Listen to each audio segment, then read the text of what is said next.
ನಮಸ್ಕಾರ ಎಲ್ಲರಿಗೂ. ಇವತ್ತು ಮಲೆನಾಡಿನ ಒಂದು ಸ್ಪೆಷಲ್ ರೆಸಿಪಿ ಫುಡ್ ಬಗ್ಗೆ ನಿಮಗೆ ತಿಳಿಸ್ಕೊಡ್ತಾ ಇದ್ದೀನಿ. ಈ ರೆಸಿಪಿ ಅನ್ನಕ್ಕೆ ಮತ್ತು ಅಕ್ಕಿ ರೊಟ್ಟಿಗೆ, ಚಪಾತಿಗೆ ಎಲ್ಲ ಒಳ್ಳೆ ಕಾಂಬಿನೇಷನ್ ಆಗಿರುತ್ತೆ, ರುಚಿಯಾಗಿರುತ್ತೆ, ಹಾಗೆ ನ್ಯಾಚುರಲ್ ಆಗಿರುತ್ತೆ, ಆರೋಗ್ಯಕ್ಕೂ ಒಳ್ಳೆಯದು.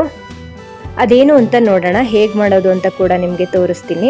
ಅದಕ್ಕಿಂತ ಮುಂಚೆ ಹೊಸದಾಗಿ ಯಾರಾದರೂ ನಮ್ಮ ಚಾನಲ್ನ ವಿಸಿಟ್ ಮಾಡಿದರೆ ಸಬ್ಸ್ಕ್ರೈಬ್ ಮಾಡಿಕೊಂಡು ಪಕ್ಕದಲ್ಲೇ ಇರುವಂತಹ ಬೆಲ್ಲೈಕನ್ ಕ್ಲಿಕ್ ಮಾಡಿ ಆಲ್ ಅಂತ ಸೆಲೆಕ್ಟ್ ಮಾಡ್ಕೊಳ್ಳಿ. ನಾವು ಹಾಕುವಂಥ ಎಲ್ಲ ವಿಡಿಯೋಸ್ಗಳನ್ನ ನೀವು ಮಿಸ್ ಮಾಡ್ದೇನೆ ನೋಡ್ಬೋದು. ಫ್ರೆಂಡ್ಸ್, ನೀವಿಲ್ಲಿ ನೋಡ್ತಾ ಇರ್ಬೋದು, ಮಳೆಗಾಲದಲ್ಲಿ ಮಲೆನಾಡು ಕಡೆ ಎಲ್ಲ ಸಿಗುವಂತಹ ಸ್ಪೆಷಲ್ ಅಣಬೆ ಇದು ತಿನ್ನುವಂತಹ ಅಣಬೆ. ಕೆಲವು ವಿಷದ ಅಣಬೆಗಳು ಕೂಡ ಬರ್ತವೆ, ಗೊತ್ತಿರೋರ ಹತ್ರ ನಾವು ನೋಡಿ ತಗೊಳ್ಬೇಕಾಗುತ್ತೆ. ತುಂಬ ವೆರೈಟಿ ಅಣಬೆಗಳಿರುತ್ತೆ, ಅದರಲ್ಲಿ ಇದು ಹೆಗ್ಗಲ್ ಅಣಬೆ ಅಂತ ತುಂಬ ಉದ್ದ ಇರುತ್ತೆ. ಇದು ಸಿಕ್ಕರೆ ನಮಗೆಲ್ಲ ತುಂಬ ಖುಷಿಯಾಗುತ್ತೆ. ಇಲ್ಲಿ ನೀವು ನೋಡ್ತಾ ಇರ್ಬೋದು ಎಷ್ಟು ಉದ್ದ ಇದೆ ಅಂತ.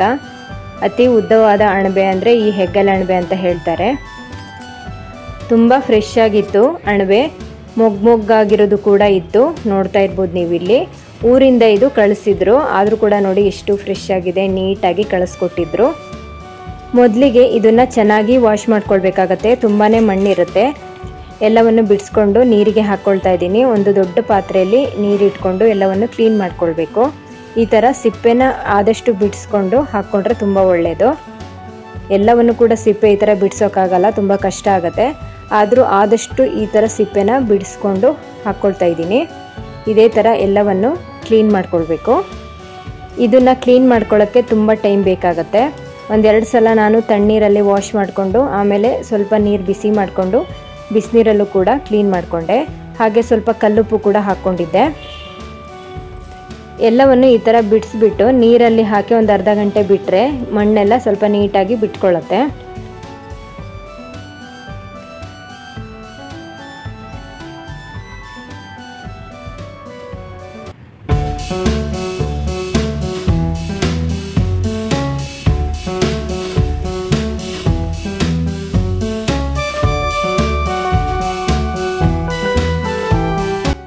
ಹಾಗೆ ಈ ಕೆಳಗಡೆ ಭಾಗದಲ್ಲಿ ಈ ದಂಟು ಇರುತ್ತಲ್ವ, ಇದನ್ನು ಕೂಡ ಸ್ವಲ್ಪ ಹಾಕ್ಕೊಳ್ಬೋದು. ಗೊತ್ತಾಗತ್ತೆ ನಿಮಗೆ, ಕೆಳಗಡೆ ಎಲ್ಲ ಸ್ವಲ್ಪ ವೇಸ್ಟ್ ಆಗುತ್ತೆ. ಮೇಲ್ಗಡೆ ಭಾಗದಲ್ಲಿ ಸ್ವಲ್ಪ ದಪ್ಪ ಇರುತ್ತಲ್ವ, ಅದನ್ನೆಲ್ಲ ಹಾಕ್ಕೊಳ್ಬೋದು. ಅದನ್ನು ಕೂಡ ಕಟ್ ಮಾಡಿಕೊಂಡು ಹಾಕ್ಕೊಳ್ಬೇಕು. ಎರಡೂ ಕೂಡ ನೀಟಾಗಿ ಕ್ಲೀನ್ ಮಾಡಿಕೊಂಡು ಸಪ್ರೇಟಾಗಿ ಹಾಕ್ಕೊಂಡಿದ್ದೆ ನಾನು. ನೋಡ್ತಿರ್ಬೋದು ನೀವು ಇಲ್ಲಿ, ಎರಡರಲ್ಲೂ ಕೂಡ ಡಿವೈಡ್ ಮಾಡಿ ಹಾಕ್ಕೊಂಡಿದ್ದೀನಿ. ಒಂದರಲ್ಲಿ ದಂಟು ಹಾಕ್ಕೊಂಡಿದ್ದೀನಿ. ಅರ್ಧ ಗಂಟೆ ಆದ್ರ ಮೇಲೆ 2 ಸಲ ಚೆನ್ನಾಗಿ ತಣ್ಣೀರಲ್ಲಿ ತೊಳೆದ್ಬಿಟ್ಟು ಇನ್ನೊಂದು ಸಲ ಬಿಸಿನೀರಲ್ಲೂ ಕೂಡ ವಾಶ್ ಮಾಡಿಕೊಂಡು ಎಲ್ಲವನ್ನು ಕ್ಲೀನ್ ಮಾಡಿ ಇಟ್ಕೊಂಡಿದ್ದೀನಿ. ನೋಡ್ತಾ ಇರ್ಬೋದು ನೀವಿಲ್ಲಿ. ಇದ್ರ ಸಾಂಬಾರು ಮಾಡೋದಕ್ಕೆ ಇಲ್ಲಿ ಒಂದು ದೊಡ್ಡ ಸೈಜ್ ಈರುಳ್ಳಿ, ಒಂದು ಮೀಡಿಯಮ್ ಸೈಜ್ ಟೊಮ್ಯಾಟೊ, ಒಂದು 5-6 ಎಸಳು ಬೆಳ್ಳುಳ್ಳಿ, ಹಾಗೆ ಒಂದು 2 ಹಸಿಮೆಣಸಿನ್ಕಾಯಿ, ಅರ್ಧ ತೆಂಗಿನ ತುರಿನ ತುರಿದಿಟ್ಕೊಂಡಿದ್ದೀನಿ. ಮಸಾಲೆ ರುಬ್ಕೊಳ್ಳೋದಕ್ಕೆ 2 ಸ್ಪೂನ್ ಧನಿಯಾ, ಅರ್ಧ ಸ್ಪೂನ್ ಕಾಳು ಮೆಣಸು, ಅರ್ಧ ಸ್ಪೂನ್ ಜೀರಿಗೆ, ಹಾಗೆ ಒಂದು 8ರಿಂದ 10 ಬ್ಯಾಡಗಿ ಮೆಣಸಿನ್ಕಾಯಿನ ಡ್ರೈ ರೋಸ್ಟ್ ಮಾಡ್ಕೊಳ್ಬೇಕು. ಇವಾಗ ಒಂದು ಪಾತ್ರೆಗೆ ಕೊಬ್ಬರಿ ಎಣ್ಣೆ ಹಾಕ್ಕೊಳ್ತಾ ಇದ್ದೀನಿ. ಕೊಬ್ಬರಿ ಎಣ್ಣೆ ಹಾಕ್ಕೊಂಡ್ರೆ ತುಂಬ ರುಚಿಯಾಗಿರುತ್ತೆ. ಎಣ್ಣೆ ಬಿಸಿ ಆದ್ರ ಮೇಲೆ ಸ್ವಲ್ಪ ಸಾಸಿವೆ ಹಾಕ್ಕೊಳ್ತಾ ಇದ್ದೀನಿ. ಹಾಗೆ ಹಸಿಮೆಣಸಿನ್ಕಾಯಿ ಒಂದೆರಡು ಕಟ್ ಮಾಡಿ ಹಾಕ್ಕೊಳ್ತಾ ಇದ್ದೀನಿ. ಹಾಗೆ ಒಗ್ಗರಣೆಗೆ ಸ್ವಲ್ಪ ಕರಿಬೇವು ಹಾಕ್ಕೊಂಡು ಸ್ವಲ್ಪ ಫ್ರೈ ಮಾಡಬೇಕು. ಆಮೇಲೆ ಈರುಳ್ಳಿನ ಉದ್ದುದ್ದಾಗಿ ಕಟ್ ಮಾಡ್ಕೊಂಡಿದ್ದೆ, ಅದನ್ನು ಹಾಕ್ಕೊಂಡು ಕೆಂಪಗಾಗೋವರೆಗೂ ಫ್ರೈ ಮಾಡಬೇಕು.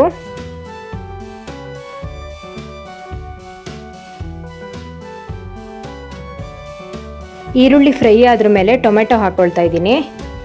ಟೊಮೆಟೊ ಆಪ್ಷನಲ್ಲು, ಬೇಕಾದರೆ ಹಾಕ್ಕೊಳ್ಬೋದು, ಬೇಡ ಅಂದರೆ ಸ್ಕಿಪ್ ಮಾಡ್ಬೋದು.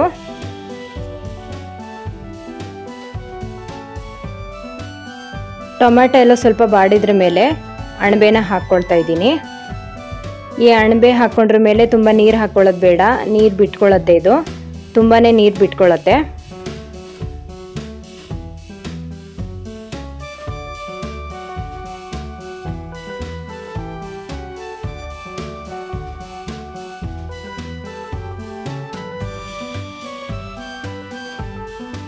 ಒಂದು ಅರ್ಧ ಸ್ಪೂನ್ ಆಗುವಷ್ಟು ಅರಿಶಿನ ಪುಡಿ ಹಾಕ್ಕೊಳ್ತಾ ಇದ್ದೀನಿ. ಒಂದು 5ರಿಂದ 10 ನಿಮಿಷ ಆದ್ರ ಮೇಲೆ ತುಂಬ ನೀರು ಬರುತ್ತೆ. ಇದು ನೋಡ್ಬೋದು ನೀವು. ಎಕ್ಸ್ಟ್ರಾ ನೀರೇನು ಹಾಕೋದೇನು ಬೇಡ. ಮಸಾಲೆ ಎಲ್ಲ ಹಾಕ್ಕೊಂಡಾದ್ರ ಮೇಲೆ ಬೇಕಾದರೆ ಸ್ವಲ್ಪ ಹಾಕ್ಕೊಳ್ಬೋದು. ಇವಾಗ ಲಿಡ್ ಕ್ಲೋಸ್ ಮಾಡಿ 10 ನಿಮಿಷ ಬೇಯಿಸ್ಕೊಳ್ತಿದ್ದೀನಿ. ಅಷ್ಟರೊಳಗೆ ಮಸಾಲೆನ ರೆಡಿ ಮಾಡ್ಕೊಳ್ಳೋಣ. ತೆಂಗಿನ ತುರಿ ಹಾಕ್ಕೊಳ್ತಾ ಇದ್ದೀನಿ. ತೆಂಗಿನಕಾಯಿ ತುರಿ ಸ್ವಲ್ಪ ಜಾಸ್ತಿ ಹಾಕ್ಕೊಂಡ್ರೆ ಮಸಾಲೆ ಎಲ್ಲ ಸ್ವಲ್ಪ ಜಾಸ್ತಿ ಆಗುತ್ತೆ. ಕ್ವಾಂಟಿಟಿ ನೋಡ್ಕೊಂಡು ಹಾಕ್ಕೊಳ್ಬೋದು. ಬೆಳ್ಳುಳ್ಳಿ ಹಾಕ್ಕೊಳ್ತಾ ಇದ್ದೀನಿ. ಹಾಗೆ ಸ್ವಲ್ಪ ಹುಣಸೆ ಹಣ್ಣು, ಟೊಮೆಟೊ ಹಾಕಿದ್ದೆ. ಹಾಗೆ ಹುಣಸೆ ಹಣ್ಣು ಕಮ್ಮಿ ಹಾಕ್ಕೊಳ್ಬೇಕು.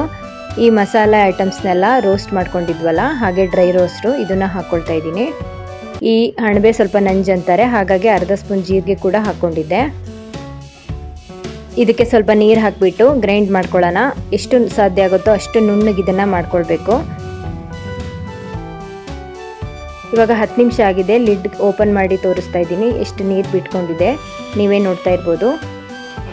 ಹಾಗೆ ಈ ಟೈಮ್ನಲ್ಲಿ ಉಪ್ಪನ್ನು ಸೇರಿಸ್ಕೊಳ್ಬೋದು. ಈಗ ಮಸಾಲೆ ನುಣ್ಣಗೆ ಪೇಸ್ಟ್ ಆಗಿದೆ, ನೋಡ್ತಾ ಇರ್ಬೋದು. ಆದಷ್ಟು ನುಣ್ಣಗೆ ರುಬ್ಕೊಳ್ಳಿ, ಟೇಸ್ಟು ತುಂಬ ಚೆನ್ನಾಗಿ ಬರುತ್ತೆ. ಇವಾಗ ರುಚಿಗೆ ಎಷ್ಟು ಬೇಕೋ ಅಷ್ಟು ಉಪ್ಪನ್ನು ಹಾಕ್ಕೊಳ್ತಾ ಇದ್ದೀನಿ. ಕಡಿಮೆ ಆದರೆ ಮತ್ತೆ ಸೇರಿಸ್ಕೊಳ್ಬೋದು. ಒಂದೇ ಸಲ ತುಂಬ ಉಪ್ಪನ್ನು ಹಾಕ್ಕೊಳ್ಳೋದು ಬೇಡ.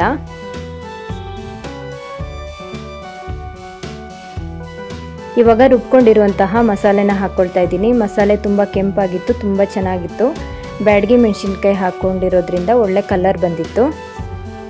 ಮಸಾಲೆ ಎಲ್ಲ ಹಾಕ್ಕೊಂಡು ಚೆನ್ನಾಗಿ ಮಿಕ್ಸ್ ಮಾಡಬೇಕು. ತುಂಬ ನೀರು ಹಾಕ್ಕೊಳ್ಳೋದು ಬೇಡ. ಇದು ಸ್ವಲ್ಪ ದಪ್ಪನೇ ಇರಬೇಕು ಸಾಂಬಾರು, ತುಂಬ ರುಚಿಯಾಗಿರುತ್ತೆ. ಸ್ವಲ್ಪ ಜಾರ್ನ ವಾಶ್ ಮಾಡಿಬಿಟ್ಟು ನೀರು ಇದಕ್ಕೆ ಹಾಕ್ಕೊಳ್ತಾ ಇದ್ದೀನಿ. ಗರಂ ಮಸಾಲ ಫ್ಲೇವರ್ ಇಷ್ಟಪಡೋರು ಸ್ವಲ್ಪ ಹಾಕ್ಕೊಳ್ಬೋದು.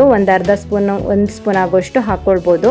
ತುಂಬ ಹಾಕ್ಕೊಂಡ್ರೆ ಇದು ಓವರ್ ಸ್ಮೆಲ್ ಬರುತ್ತೆ, ಸಾಂಬಾರಷ್ಟು ಚೆನ್ನಾಗಿರೋದಿಲ್ಲ. ಸ್ವಲ್ಪ ಬೇಕಾದರೆ ಹಾಕ್ಕೊಳ್ಬೋದು. ಅಣಬೆ ಫ್ಲೇವರು ನಿಮಗೆ ಹಾಗೆ ಇರಬೇಕು, ನ್ಯಾಚುರಲ್ ಆಗಿರಬೇಕು ಅಂದರೆ ಈ ಥರ ಸಿಂಪಲ್ಲಾಗಿ ಸಾಂಬಾರನ್ನ ಮಾಡ್ಕೊಳ್ಳಿ. ಗರಂ ಮಸಾಲ ಬೇಕಾದರೆ ಹಾಕ್ಕೊಳ್ಬೋದು, ಆಪ್ಷನಲ್ಲು. ಕೊತ್ತಂಬರಿ ಸೊಪ್ಪು ಸ್ವಲ್ಪ ಹಾಕ್ಕೊಳ್ತಾ ಇದ್ದೀನಿ. ಕೊತ್ತಂಬರಿ ಸೊಪ್ಪು ಹಾಕ್ಕೊಂಡು 1-2 ರೌಂಡು ತಿರುಗಿಸ್ಬಿಟ್ರೆ ಗ್ಯಾಸನ್ನು ಆಫ್ ಮಾಡ್ಕೊಳ್ಬೇಕು. ರುಚಿಯಾದಂತಹ ಮಲೆನಾಡಿನ ಸ್ಪೆಷಲ್ ಅಣಬೆ ಸಾಂಬಾರು ರೆಡಿಯಾಗಿದೆ. ನೀವಿಲ್ಲಿ ನೋಡ್ತಾ ಇರ್ಬೋದು ಎಷ್ಟು ಚೆನ್ನಾಗಿ ಕಾಣಿಸ್ತಾ ಇದೆ ಅಂತ. ಅಣಬೆ ಸಾಂಬಾರು ರೆಡಿಯಾಗಿದೆ. ಅಕ್ಕಿ ರೊಟ್ಟಿನ ಮಾಡ್ಕೊಳ್ಬೇಕು, ಒಳ್ಳೆ ಕಾಂಬಿನೇಷನ್ ಆಗಿರುತ್ತೆ. ಯಾರೆಲ್ಲ ಈ ಅಣಬೆನ ತಿಂದಿದ್ದೀರಾ ಕಾಮೆಂಟ್ ಮಾಡಿ ತಿಳಿಸಿ. ಹಾಗೆ ಈ ವಿಡಿಯೋ ನಿಮಗೆ ಇಷ್ಟ ಆಗಿದ್ದರೆ ಲೈಕ್ ಮಾಡಿ, ಶೇರ್ ಮಾಡಿ, ನಮ್ಮ ಚಾನಲ್ನ ಸಬ್ಸ್ಕ್ರೈಬ್ ಮಾಡ್ಕೊಳ್ಳೋದನ್ನು ಮರಿಬೇಡಿ. ಈ ರೆಸಿಪಿ ನಿಮಗೆಲ್ಲ ಇಷ್ಟ ಆಗಿದೆ ಅಂತ ಭಾವಿಸ್ತಾ ನೆಕ್ಸ್ಟ್ ಮತ್ತೊಂದು ಹೊಸ ರೆಸಿಪಿಯೊಂದಿಗೆ ಮತ್ತೆ ನಿಮ್ಮ ಮುಂದೆ ಬರ್ತೀನಿ. ನೆಕ್ಸ್ಟ್ ವಿಡಿಯೋದಲ್ಲಿ ಮತ್ತೆ ಸಿಗೋಣ. ಎಲ್ಲ ವಿಡಿಯೋಗಳನ್ನು ನೋಡಿ ಇದೇ ಥರ ಸಪೋರ್ಟ್ ಮಾಡಿ. Thank you so much. Bye bye.